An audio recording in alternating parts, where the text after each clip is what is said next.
Computer assisted એટલે કે નેવિગેટેડ joint replacement surgery જે આપણે રૂટીનલી કરીએ છીએ એના કર્યા પછી કઈ 5 બાબતોનું પેશન્ટે કાળજી રાખવી જોઈએ જેથી બેસ્ટ રિઝલ્ટ મળી શકે. પહેલી વસ્તુ છે કે પેશન્ટે ડૉક્ટરે દર્શાવેલી અમુક કસરતો જે છે એ જાતે વ્યવસ્થિત કરવી જોઈએ. આપણે જે સર્જરી કરીએ છીએ એમાં સ્નાયુ કાપતા નથી પ્લસ કોમ્પ્યુટર વાપરીએ છીએ એટલે યુઝ્યુઅલી પેશન્ટને કસરત કરાવવાની જરૂર પડતી નથી થેરાપિસ્ટ પાસે, પણ પેશન્ટે જાતે તો કસરત કરવી જ પડે છે. જો અમુક બાબતો સમજાવી હોય એ પ્રમાણે વ્યવસ્થિત કરે તો આપણે બેસ્ટ રિઝલ્ટ મળે. બીજી વસ્તુ છે કે સમયસરનો દવાઓ જે આપણે આપી હોય, એન્ટીબાયોટિક આપી હોય, એન્ટી ઇન્ફ્લેમેટરી સોજો ઉતરવાની દવા આપી હોય એ ટાઈમે પેશન્ટે લેવી જોઈએ.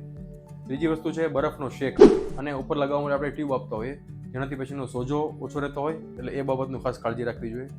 ચોથી વસ્તુ છે કે ઉઠબેઠ વ્યવસ્થિત કરવી જોઈએ. બાથરૂમમાંથી ઊભા થતી વખતે બાથરૂમ પેશાબ કરવા જાય ત્યારે ઊભા થવામાં જે ની રિપ્લેસમેન્ટ કર્યું હોય અને ટાંકા ખેંચાય નહીં, એની ઉપર લોડ ઓછો આવે એ માટે અમુક પકડવાનું, દાંડો વગેરે પકડીને વ્યવસ્થિત ઊભા થવું જોઈએ, બેસવું જોઈએ જેનાથી ઓપરેશન કરેલા ગોઠણ પર વધારે માત્રામાં લોડ ના આવે. અને પાંચમી વસ્તુ છે કે ચાલવામાં આઈડિયલી પેશન્ટે વોકરનો યુઝ રાખવો જોઈએ કેમ કે શરૂઆતમાં સ્નાયુઓ ખૂબ ઢીલા હોય છે, સોજો હોય છે એટલે ઘણી વખત બેલેન્સ જતું હોય પેશન્ટ પડતા હોય છે.